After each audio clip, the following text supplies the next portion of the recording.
Be ready. Start.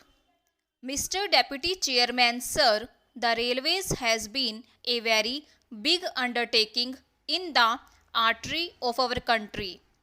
This is managed by nearly 20 lakh people.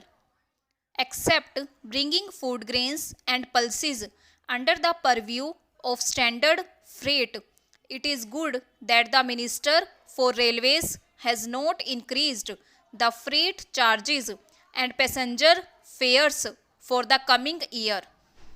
It is really a welcome measure, and I must congratulate him for giving a year of rest for stabilizing the rates which have been revised last year.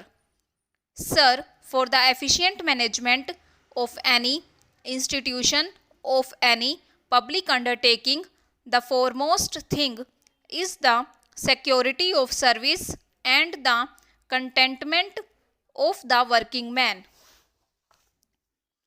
I am sure most of the members would also share my view on this. Therefore, sir, there should be a good relationship between the working railwayman and the government. To achieve that end, I, on this occasion, request all the trade union leaders to unite themselves to make one union so that they may have good contact and coordination with the government. They should also see that their representatives who are known for honesty and integrity are associated with the railway board so that the matters which crop up are settled amicably.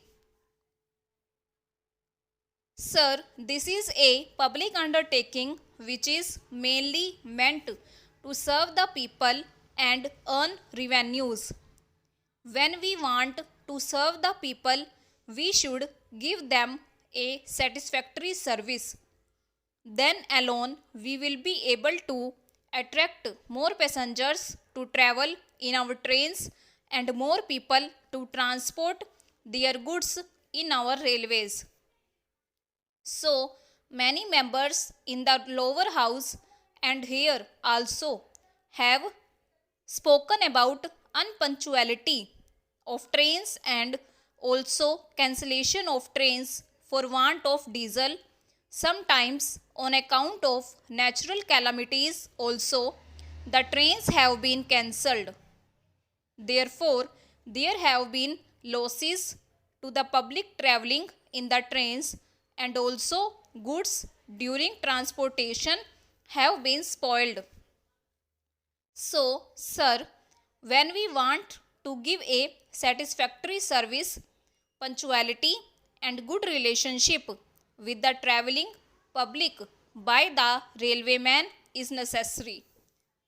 I see, sir, during the past period, there were several reasons for the unrest of the working man, and those have dragged on, and it has put the railways to a great loss.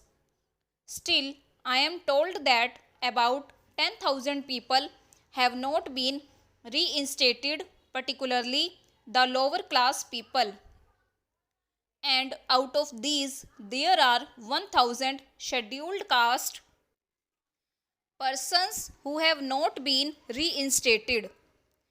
They may be temporary working men on casual laborers, yet they were working there.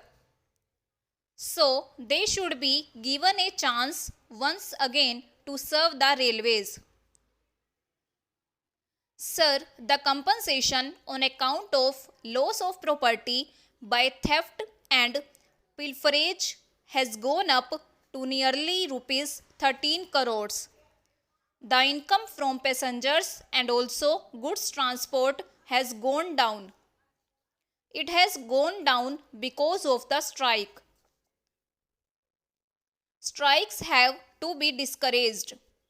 This year they expect a little improvement in these things.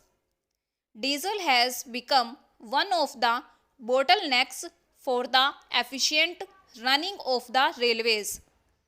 For that also, I think the minister will try to see that there is a better relationship between his department and the Department of Petroleum and see that the required quantity of diesel is allotted to the railways.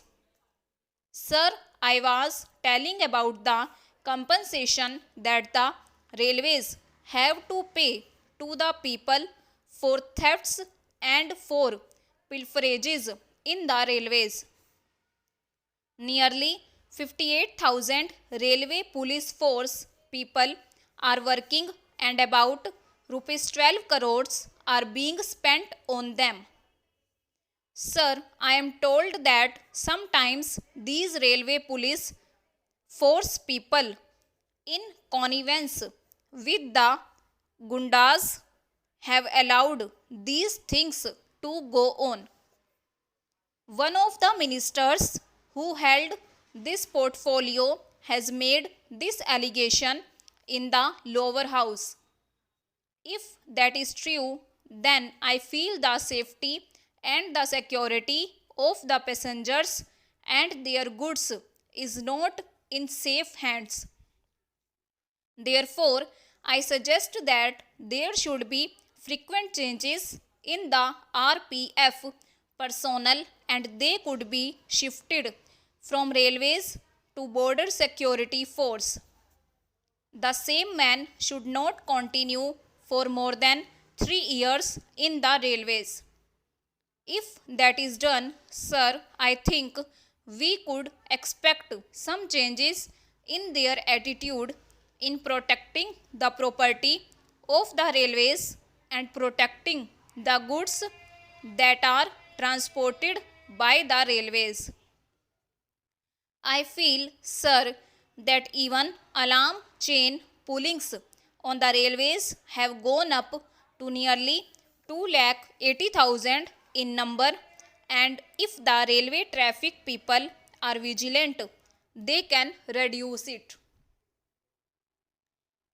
I have also noticed cases of ticketless travel in the railways and the ticket collectors or the guards do not take notice of it. Sometimes persons who regularly travel by train on short distances do not purchase tickets in spite of the fact that they are able to get concessional tickets. Even seasonal tickets are not renewed and the commuters level on the trains with the expired seasonal tickets and the railway staff also allow them as a matter of routine. Over.